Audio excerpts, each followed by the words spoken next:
Hi everyone, welcome back. In a different video, I talk about what to expect when you join an airline and the kind of training you'll go through.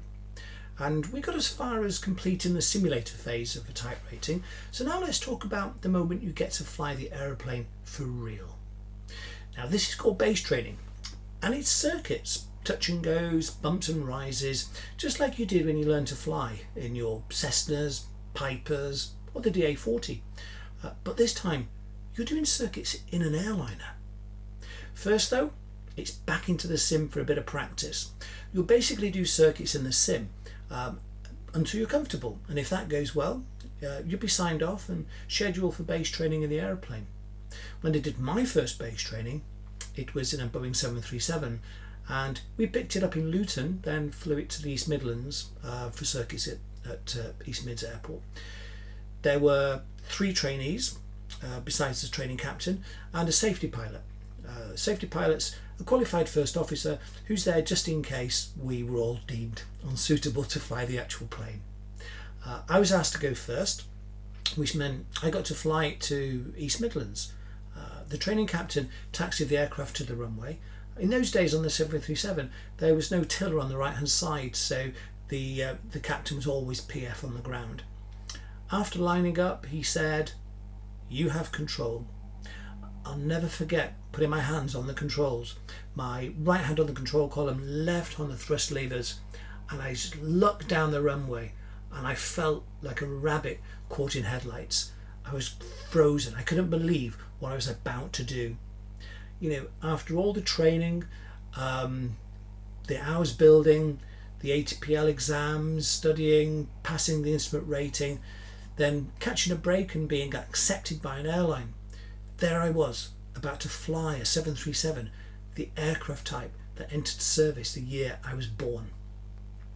I pushed the thrust levers forward and called set thrust.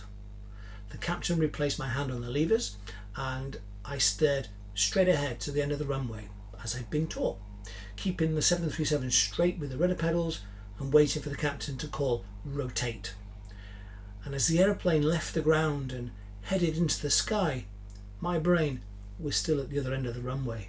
The captain had to prompt me for everything. Gear up, flaps up, do you want the autopilot? You're right, I did. I relaxed a little with the autopilot in and eventually my brain caught up.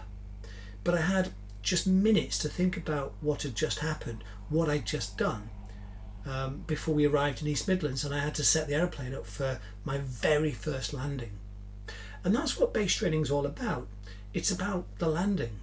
The trainer needs to see you do at least 3 acceptable landings and see also that you know what you're doing, that your landings weren't just a bit of good luck.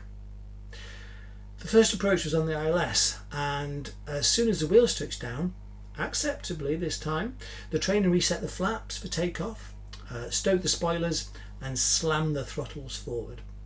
We were airborne within seconds because you're still doing a flyable speed just after you land. The circuits were flown visually without the autopilot, and I might have found it tempting to say call downwind or ready for base like you did when you learnt to fly in your light aircraft, but my brain was just too overloaded to think about that. I was maxed out just trying to fly the circuits accurately. Well, I did 3 acceptable landings, and the third was a full stop, so we could change over and have one of my fellow trainees sit up the front and have a go.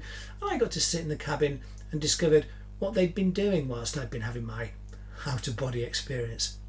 So they used a drinks tray from the galley, sit on it at the head of the aisle, the head of the cabin, and then as the aeroplane spooled up for takeoff, they'd slide down the aisle on the tray as the aeroplane accelerated upwards.